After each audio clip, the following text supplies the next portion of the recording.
এক রক্তক্ষয়ী গণঅভ্যুত্থানে গত 15 বছরের কর্তৃত্ববাদী শাসন থেকে মুক্ত হয়েছে বাংলাদেশ, কিন্তু গত 8 মাসেও হাজারো শহীদের খুনিদের বিচারের দৃশ্যমান অগ্রগতি হয়নি।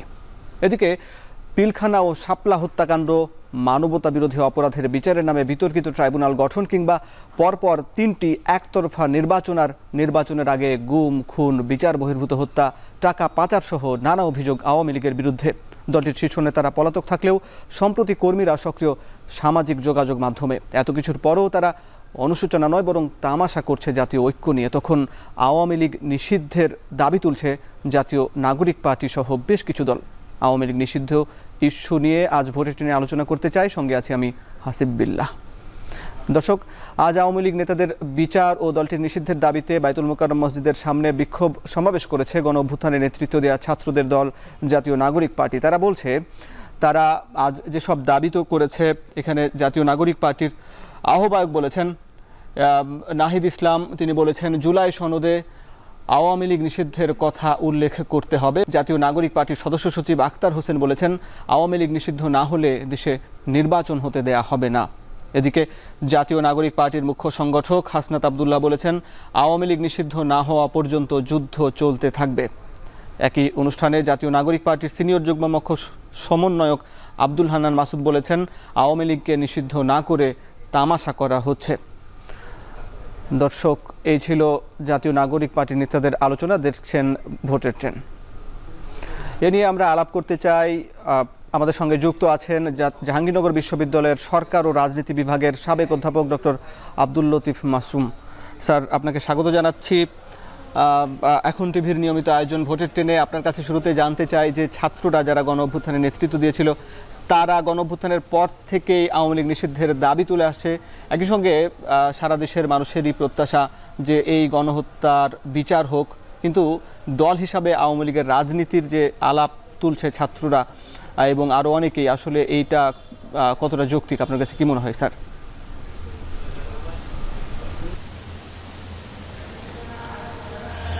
এটা একটি প্রশ্নাতীত বিষয় যে আওয়ামী লীগ নিষিদ্ধ থাকবে কিনা। ইতিমধ্যে নিষিদ্ধ যদি জনগণের ভাষায় হয়, বিপ্লবের দ্বারা, গণ অভ্যুত্থানের দ্বারা হয়, তাহলে পরে ইতিমধ্যেই আওয়ামী লীগ নিষিদ্ধ হয়ে আছে। আপনারা দেখছেন যে দেশের যে কোনো প্রান্তে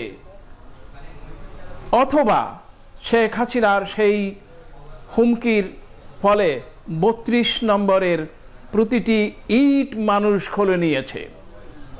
বুঝতেই হবে যে একটা বিস্ফোরণোন্মুখ অবস্থা বাংলাদেশে আওয়ামী লীগের বিরুদ্ধে রয়েছে। সুতরাং আওয়ামী লীগ নৈতিকভাবে, সামাজিকভাবে, রাজনৈতিকভাবে, পারিপার্শ্বিকভাবে নিষিদ্ধই রয়েছে মানুষের কাছে। এখন আপনি বলতে পারেন যে আনুষ্ঠানিকভাবে সরকারি ঘোষণার দ্বারা নিষিদ্ধ হয়নি।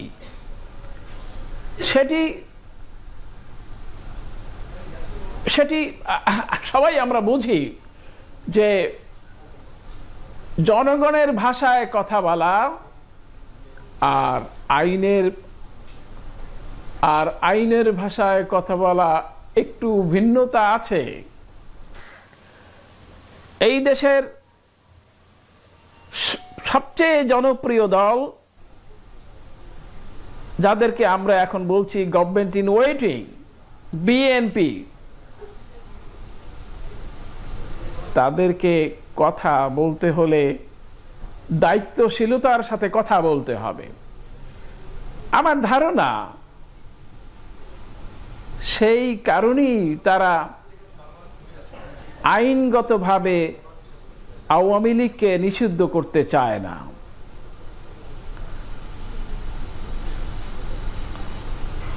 আপনারা জানেন যে আমরা তো আজকে একটি বৈশ্বিক পৃথিবীতে বসবাস করি, গ্লোবাল ওয়ার্ল্ডে বসবাস করি।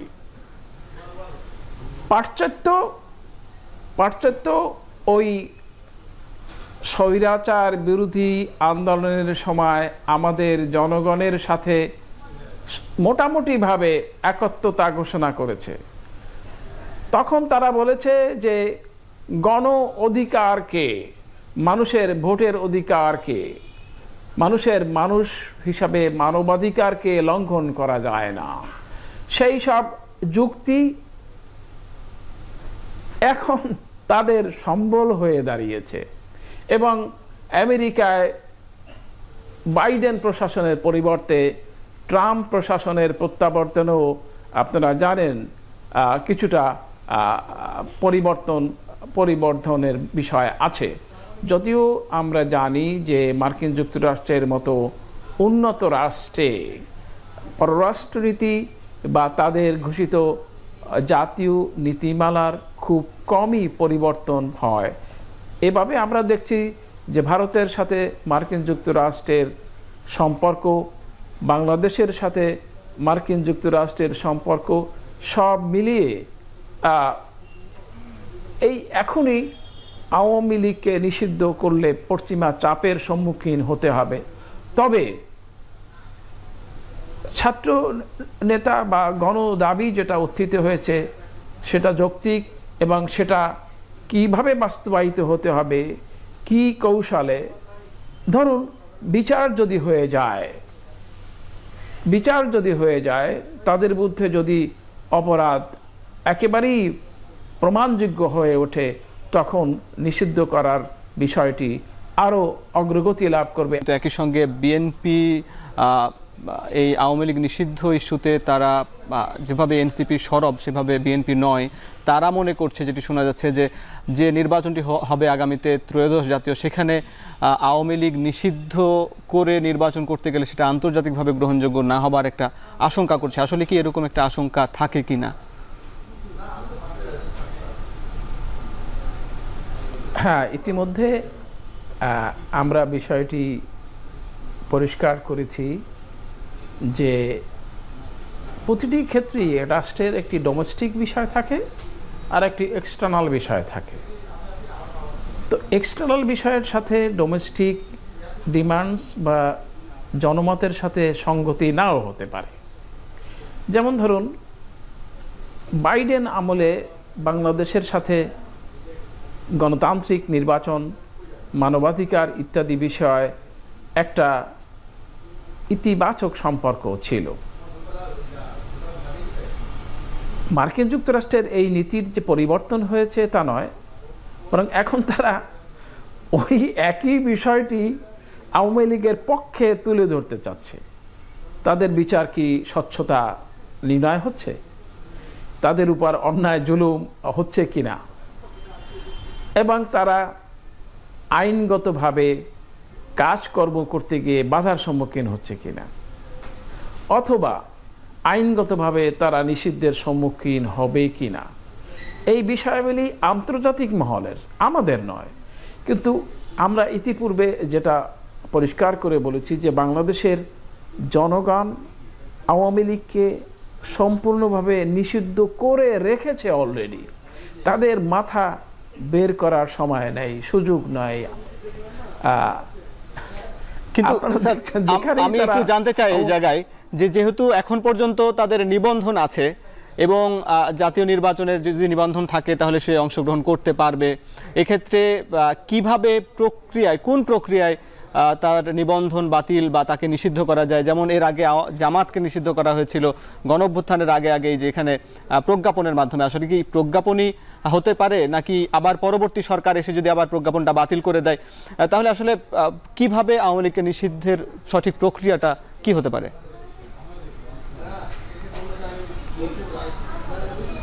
আমরা তো আগেই বলেছি যে পরিবেশ, পরিস্থিতি, জনমত, গণক্ষোভ, গণরোষের সম্মুখীন হয়েছে আওয়ামী লীগ। তাদের কাজ করার কোনো পরিবেশ নেই, এমনিতেই নিষিদ্ধ হয়ে আছে। এরপরে প্রাতিষ্ঠানিকভাবে নিষিদ্ধ করতে হলে তাদের নিবন্ধন বাতিল করতে হবে। তাদেরকে ওই জামায়াত ইসলামী যেভাবে নিষিদ্ধ হয়েছে সেইভাবে প্রজ্ঞাপনের মাধ্যমে নিষিদ্ধ করতে হবে। সেটি এড়িয়ে যেতে পারলে ভালো।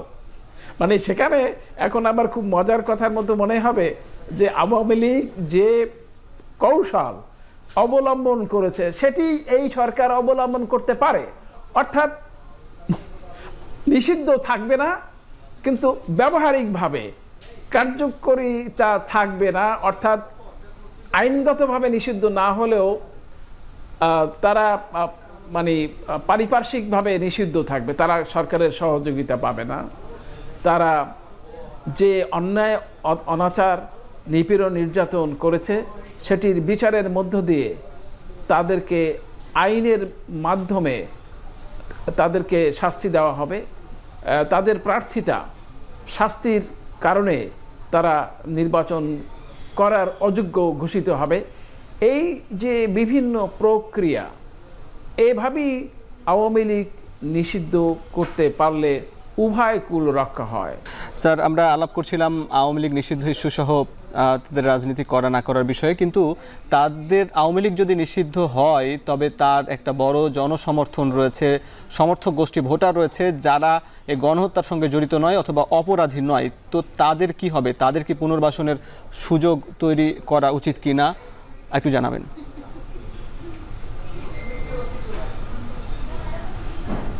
আসলে জনমত যদি আমরা লক্ষ্য করি তাহলে পরে আওয়ামী লীগ নিষিদ্ধই রয়েছে এবং যে অংশ অপরাধে জড়িত নয় বা ভোটাধিকার প্রয়োগের যাদের সুযোগ রয়েছে তাদের পুনঃ চিন্তা করা উচিত।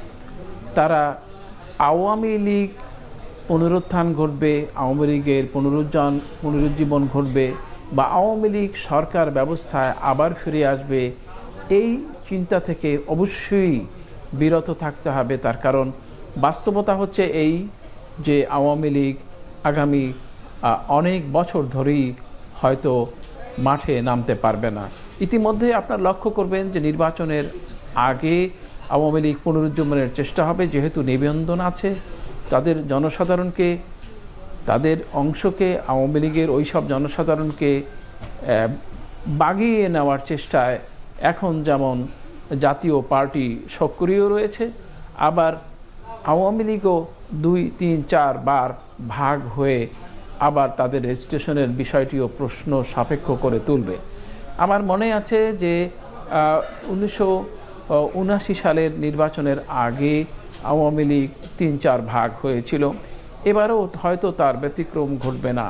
ইতিমধ্যেই লক্ষ্য করেছেন স্বচ্ছ আওয়ামী লীগের নামে তারা কার্যক্রম করছে। সুতরাং ওই জনগোষ্ঠীকে তাদের দ্বিতীয় চিন্তা করতে হবে।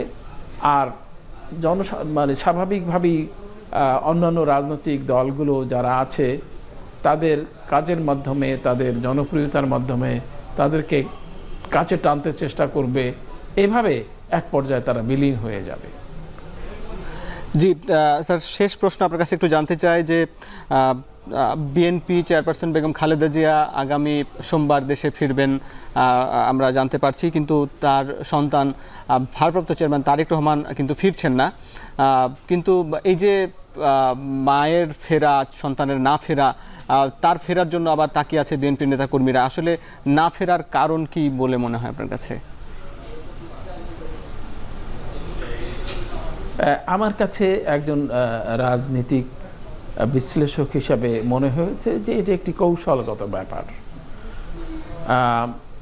Tarique Rahman is the last card for BNP or to the people. তো সেজন্য আরও একটু সময় নিয়ে এখানে ঘর গোছানো, আইনগত বিষয়টি পরিচ্ছন্ন করা এবং বিএনপির অভ্যন্তরীণ পারিপার্শ্বিক বিষয়াদি স্বচ্ছতার সাথে নির্ণয়ের পরে একটা খোলামেলা, একটা অসম্ভব রকম স্বচ্ছতার পরিবেশে বীরের বেশে হয়তোবা তারেক জিয়া আসবে দেশে। জি, অনেক ধন্যবাদ স্যার, আপনি আমাদের সঙ্গে যুক্ত ছিলেন। আওয়ামী লীগ নিষিদ্ধ ইস্যু, রাজনীতির আরও নানা বিষয় নিয়ে আলাপ হলো। শেষ করছি দর্শক, ভোটের ট্রেন আজকের মতো। যারা সঙ্গে ছিলেন সবাইকে ধন্যবাদ।